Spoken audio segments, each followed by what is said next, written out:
G'day, welcome back. So we're back here with the Holden Utes. We're going to be fixing up the massive hole in the side of the block.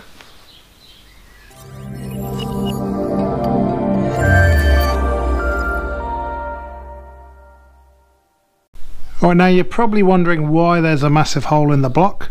Well, it's because the frost plug that lives just there, Welch plug, frost plug, whatever you want to call it, is no longer there. So we need to get some stuff out of the way so we can swap it out. So we're going to need to drop the exhaust off. You see how crusty those bolts look. Take the air cleaner off, take the carb off, take the manifolds off, a few hoses and bits and pieces, and then we can see what we're dealing with. Here's the easy bit.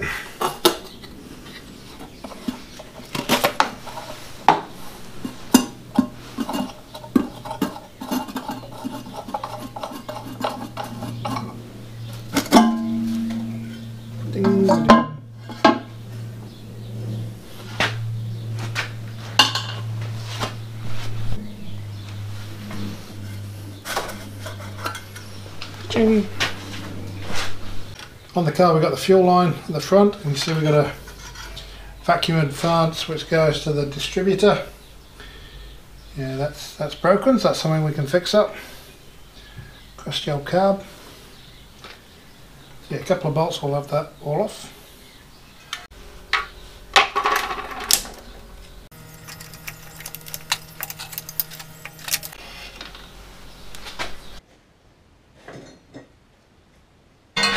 I'll stay back here then. You gotta stay like that. Oh, you're joking. I'm just trying to sort these out. It was coming apart alright, and then oh yeah. Can't quite get those in there. Oh yeah, that's the one. Even then, some of these things are getting. That had something in it. Oh, it's got something in. Whatever it was. Yeah, it's not too nice. Gee, what's it even? Is it even clogged up in that one? It does look a wee bit clogged up in the hole in the manifold there. No, they just sugar, yeah. They run because they run a, you know, like a, what do you call it, like a loop through there just to keep it from icing up in winter time. I thought I've never heard of this before. Gee, that doesn't look very good in there either. It's got a goopy little. Oh, no, it doesn't. Dirty bugger. These things are so primitive, there's not even a way you undo it that you might not twist the manifold because they're just so basic. They don't really, it doesn't really matter if one's tight and one's not.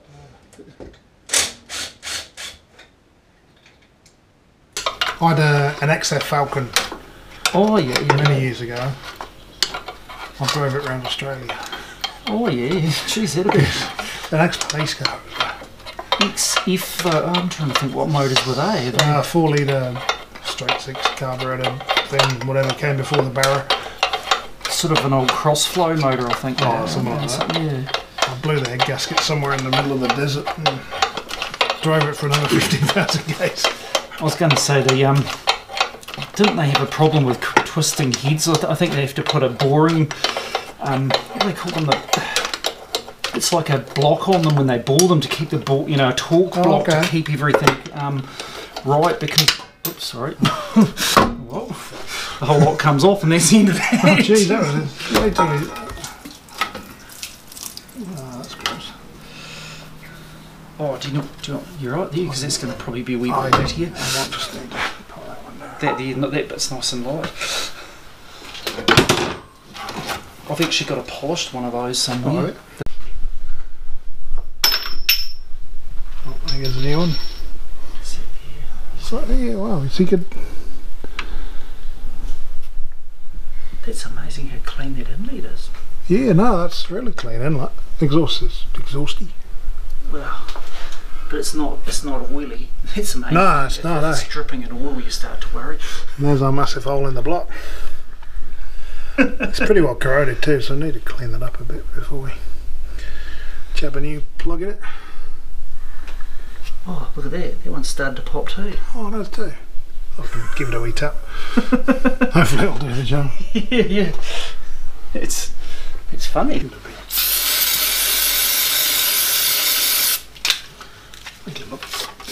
before we drive a load of dirt in there. It'll seal it back up again. A bit of rust around and a bit brass. Is it brass? I can't. Will that be an original one?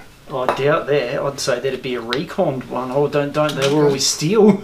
So somebody's obviously, maybe it's a recon motor or something, either that or somebody's knocked some new. We always had the problem before.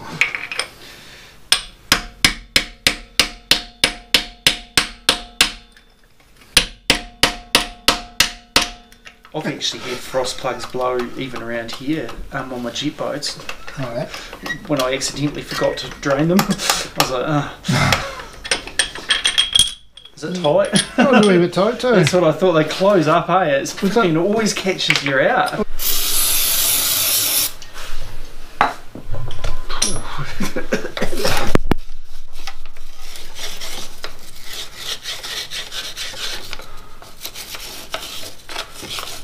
Bloody tall, they might not even fit under the hood. They're quite tall motor.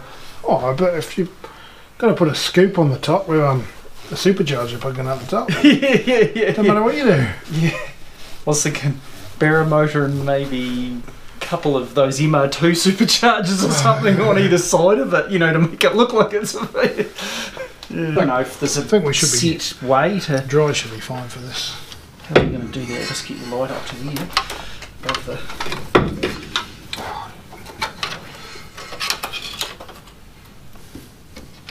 So I'm not in the way of the camera.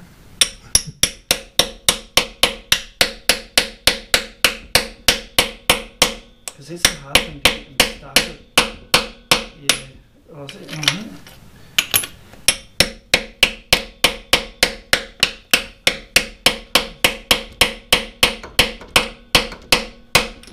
Bloody buggers to get started, eh?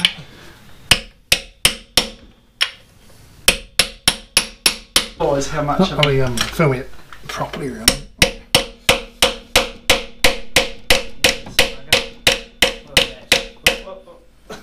You got there? Yeah, that's perfect. Look at that. That's good. Happy with that?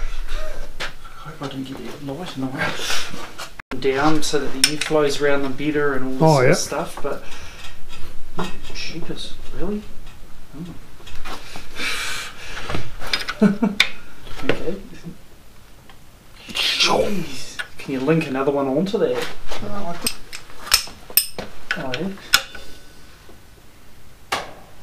Oh yeah. Doesn't feel too bad, No, does it it? feels like because it's going into alloy. Yeah, no, it's turning. Well, no, sorry, it's going into cast, and that's alloy on top. One thing I always liked about, well, especially the old Holden V8s, is they come out factory. Oh god. They come factory with that alloy inlet manifold, alloy water pump. You know, where the Fords. Ooh. Well, it's got a thermostat. What the heck? Yeah, well, the Fords are all cast, so they're not sort of a lighter.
So we should be pretty good to give this a start up. So, and originally we sorted out the ignition system.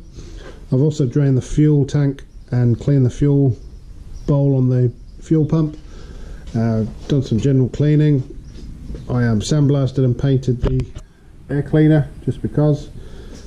We took the manifolds off, replaced that Welch plug, frost plug. So the one that had come out completely we replaced. One of the other ones was kind of pushed out a wee bit, so I pushed that back in, replaced some hose clips, flushed out the radiator, changed the oil to a new oil, so we should be good to go. So let's get straight to it. I'll just make sure this radiator doesn't go anywhere.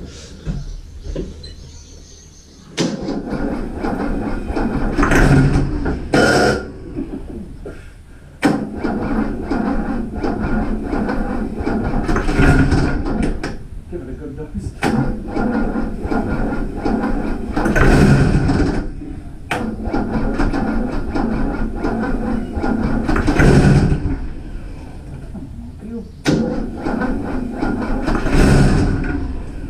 Still getting up to the needle and seam.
Didn't expect that. What even then? Did you? I knocked it off. Oh, I was all sitting there thinking, I was sort of holding it, you know. Fuck it.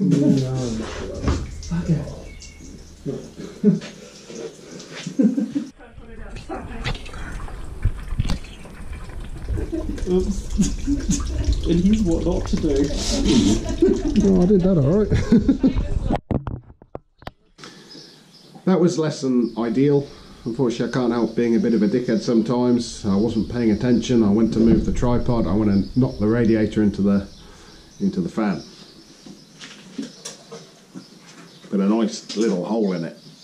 Nice original brass radiator is no more. Not ideal, but thankfully my awesome neighbour just happened to have a V8 Tirana radiator on the shelf, so got it going again. A few more safety precautions taken so it won't happen again to his very expensive new radiator. And yeah, we got it going. Well, usually these things are pretty. Look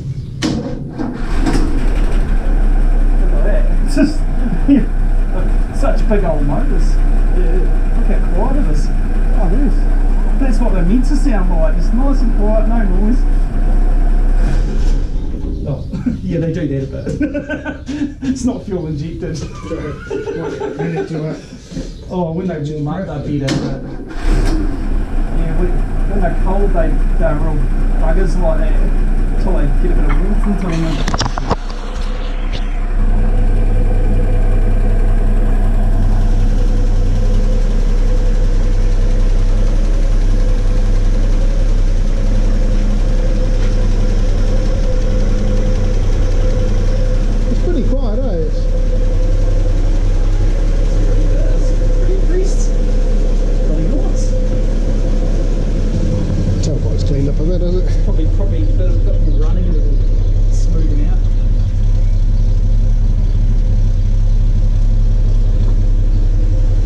So remember the state of the ignition system, it was pretty crusty, eh?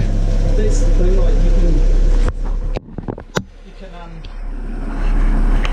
I could innovate with the distributor, make sure there's no play, because what happens is the cams drives your distributor, but it's got a bevel drive, and if the distributor's got up and down playing, and it throws your distributor arm out just slightly, and then all your timing's not quite right, so you take out a lot of the play in the up and down movement of the distributor, and you know, dwell timing on the points and things, and you can get them really just nice.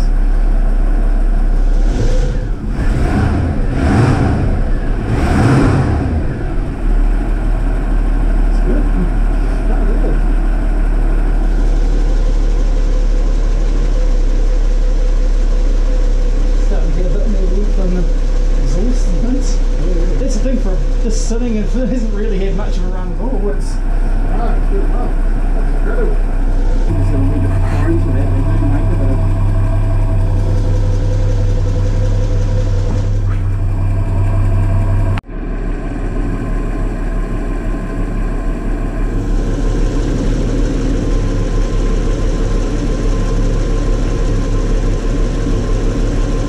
Just rev it a sec to see. Just flip the throttle. Just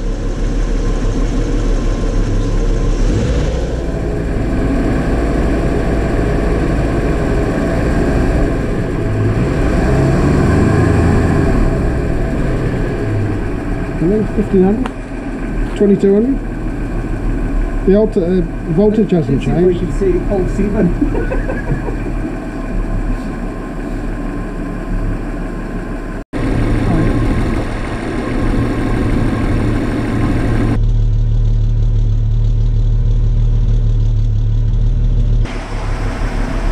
Giving it a good breathe at the start, and everything cleaned up all the blooming lifters, because they're like, ah! Yeah, it's probably a bit harsh. Look at that, it runs really nicely. It's nice smooth idle, revs nicely, no funny noises, tappets are pretty quiet. Quite happy with that.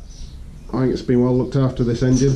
So my thoughts at the moment, probably going to leave this engine in the car just to get it back on the road, whilst looking out for something cool to go in there. In terms of cool stuff, top of the list at the moment, only because it's so cheap. You can get kind of jet boat packages here. A Toyota 1UZ, which is a quad cam 4-litre V8, comes with transmission, ECU and all the other stuff. That's like $1,900, which is pretty cheap to put 300 horsepower in this thing. So that's where we might end up, but still open to options. Neighbour's pretty keen for me to put a Barra turbo in this. Not sure how the internet would react to that. It'd be pretty funny, I think. But anyway, so yeah, sounds good, runs well. Don't let me work on your cooling system, and you'll be sweet. So there we go. Comment, like, subscribe, and we'll be back with probably some Morris Minor stuff next.